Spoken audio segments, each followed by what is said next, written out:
morning. I'm Pastor Chavaleh, and I'm so happy to welcome you virtually to Mount Cross this morning. It is the first Monday in June, and this Sunday is Pentecost Sunday, the time where we retell the story in the church of the Spirit of God becoming tangible to the people of God after the resurrection of Jesus Christ. This story is found in the book of Acts, and it's a long story, and I'm going to read it today because it's a good story. But then we are going to spend the summer diving into the book of Acts. There are so many relevant messages for us in this book. It's inspiring adventures. It's often called the Acts of the Apostles, but I would argue sometimes that it is the acts of the Holy Spirit in their lives, transforming them.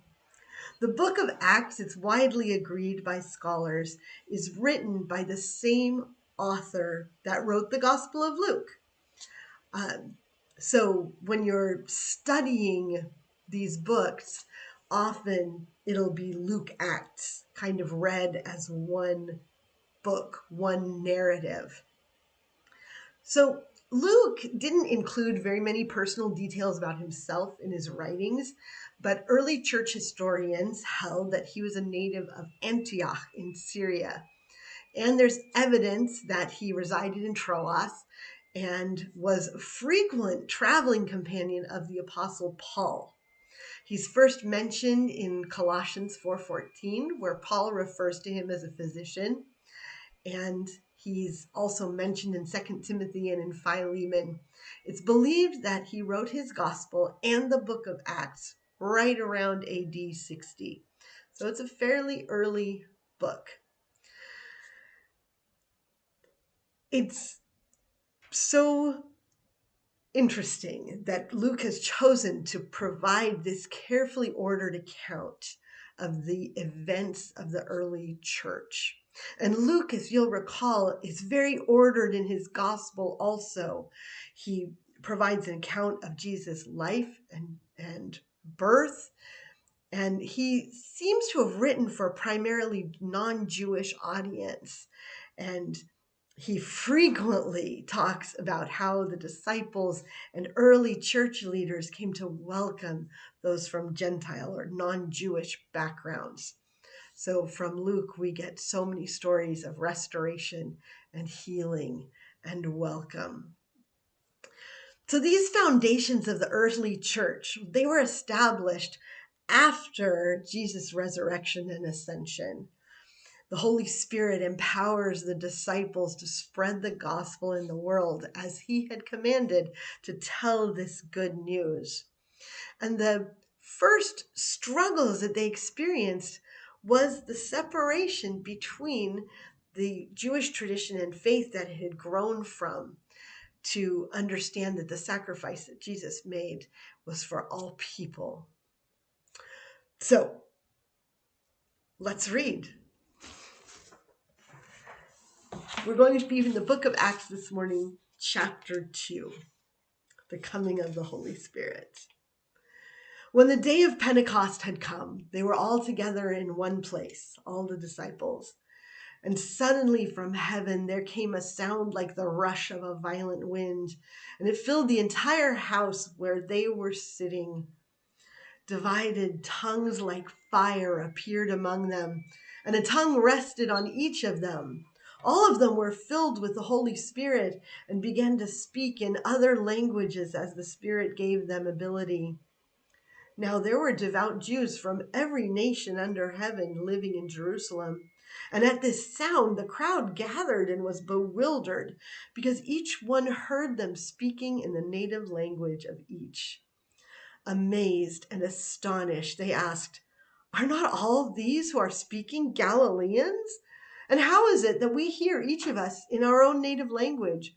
Parthians, Medes, Elamites, residents of Mesopotamia, Judea and Cappadocia, Pontus and Asia, Phrygia and Pamphylia, Egypt and the parts of Libya belonging to Cyrene, and visitors from Rome, both Jews and proselytes, Cretans, Arabs, in our own languages, we hear them speaking about God's deeds of power. All were amazed and perplexed, saying to one another, "What does this mean?" But the others sneered and said, "They're filled with new wine." But Peter, standing with the 11, raised his voice and addressed them. "Men of Judea and all who live in Jerusalem, let this be known to you and listen to what I say. Indeed, these are not drunk as you suppose, for it's only 9 o'clock in the morning. No, this is what was spoken through the prophet Joel. In the last days it will be, God declares, that I will pour out my spirit upon all flesh, and your sons and your daughters shall prophesy, and your young men shall see visions, and your old men shall dream dreams. Even upon my slaves, both men and women, in those days I will pour out my spirit, and they shall prophesy. And I will show portents in the heaven above and signs on the earth below, blood and fire and smoky mist. The sun shall be turned to darkness and the moon to blood before the coming of the Lord's great and glorious day. Then everyone who calls on the name of the Lord shall be saved. You that are Israelites, listen to what I have to say. Jesus of Nazareth, a man attested to you by God with deeds of power, wonder and signs that God did through him among you, as you yourselves know. This man handed over to you according to the definite plan and foreknowledge of God, you crucified and killed by the hands of those outside the law. But God raised him up, having freed him from death, because it was impossible for him to be held in power. For David says concerning him, I saw the Lord always before me, for he is at my right hand, so I will not be shaken. Therefore my heart was glad, and my tongue rejoiced. Moreover, my flesh will live in hope. For you will not abandon my soul to Hades, or let your Holy One experience corruption. You have made known to me the ways of life. You will make me full of gladness with your presence. Fellow Israelites, I may say to you confidently of our ancestor David that he both died and was buried, and his tomb is with us to this day. Since he was a prophet, he knew that God had sworn with an oath to him that he would put one of his descendants on his throne. Foreseeing this, David spoke of the resurrection of the Messiah, saying, he was not abandoned to Hades, nor did his flesh experience corruption. This Jesus God raised up, and of that all of us are witnesses. Being therefore exalted at the right hand of God, and having received from the Father the promise of the Holy Spirit, he has poured out this, that you both see and hear. For David did not ascend into the heavens, but he himself said, the Lord said to my Lord, sit at my right hand until I make your enemies your footstool. Therefore, let the entire house of Israel know with certainty that God has made him both Lord and Messiah, this Jesus who you crucified.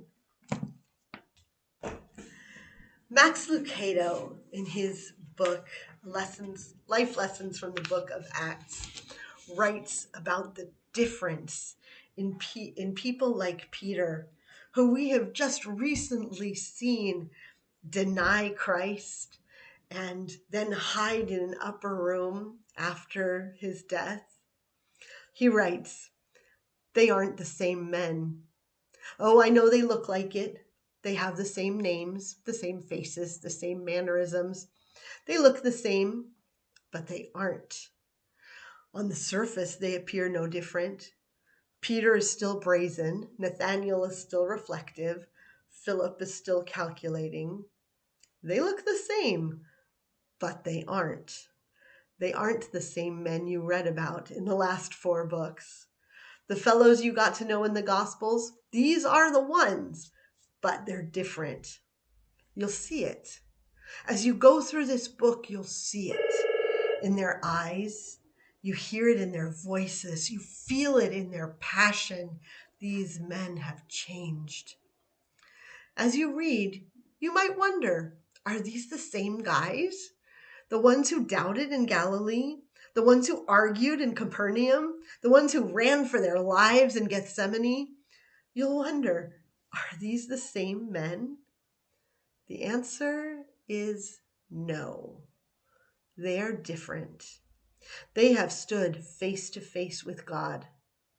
They have sat at the feet of the resurrected King. They're different.